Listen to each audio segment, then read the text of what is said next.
Bem-vindos ao canal Transatlânticos Antigos. Hoje falaremos sobre as cabines da terceira classe. Vamos lá!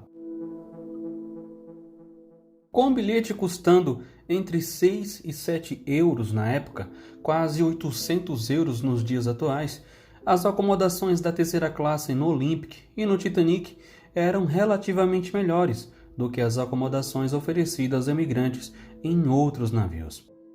No auge do século XIX, os bilhetes comprados pelos imigrantes em direção aos Estados Unidos e outras nações do hemisfério ocidental apenas prometiam transporte para o Novo Mundo, sendo algumas vezes transportado como se fossem mercadorias em fases iniciais da imigração transatlântica. Cama, alimentos e utensílios eram raramente incluídos nos preços das passagens, e até mesmo o fornecimento de beliches não era garantido. Com o passar do tempo, o negócio de travessias marítimas começou a ser incrivelmente lucrativo, e as empresas, não perdendo tempo, começaram a investir em navios mais modernos, seguros e confortáveis, não somente para os mais ricos, mas também para os passageiros menos afortunados. A evolução naval em somente algumas décadas foi brutal, a ponto de que os mares que outrora era passagem de pequenas embarcações que cruzavam suas águas em baixa velocidade se transformar em gigantescos navios com mais de 30 mil toneladas, rasgando suas águas a quase 40 km por hora.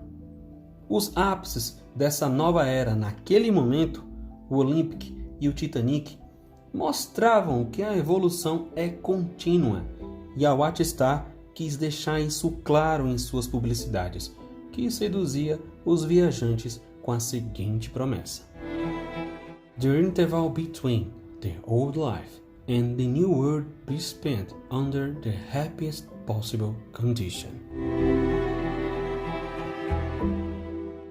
As cabines da terceira classe no Titanic ocupavam as partes menos desejáveis do navio, ficando na parte frontal dos convéses F e G e na parte traseira dos convéses D, E, F e G, bem longe dos belos e opulentos lugares onde a primeira e a segunda classe desfrutava de muito mais conforto e comodidade, enquanto os ruídos e vibrações dos motores no fundo do navio era a rotina para a terceira classe, o que deveria incomodar bastante. As cabines da terceira classe alojavam 6 ocupantes da mesma família ou passageiros do mesmo gênero, tendo uma regra bastante curiosa.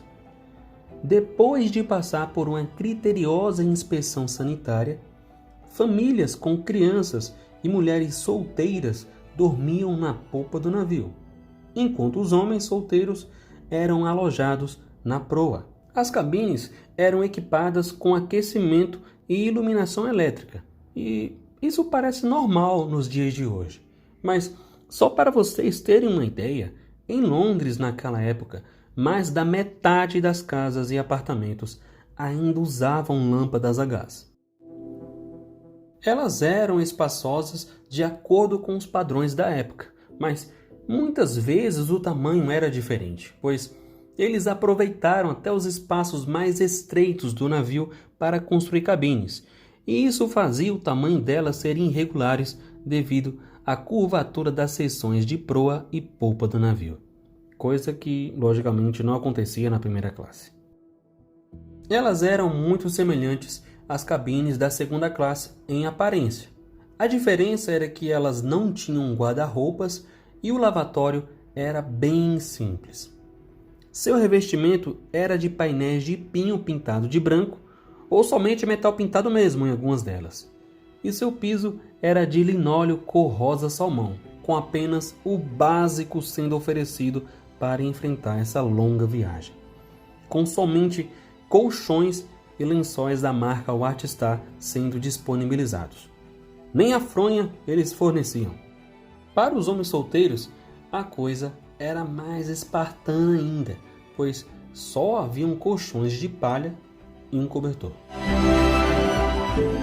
Para finalizar, Acreditem ou não, havia apenas 2 banheiras para todos os passageiros da terceira classe, uma para homens e uma outra para mulheres e crianças, que davam mais de 700 pessoas.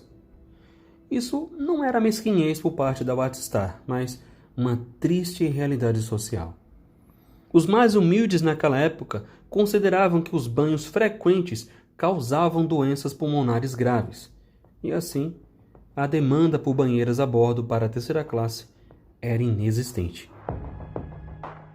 Aqui, uma foto da cabine de segunda classe a bordo do SS Laurentic, de padrão idêntico às da terceira classe no Titanic. A foto evidencia que em poucos anos o tratamento da terceira classe estava melhorando, e as cabines da segunda classe antigas agora eram parte da realidade dos imigrantes mais humildes, a bordo do Olympic e do Titanic. Muito obrigado pelos mais de 3.000 inscritos no canal. Até a próxima!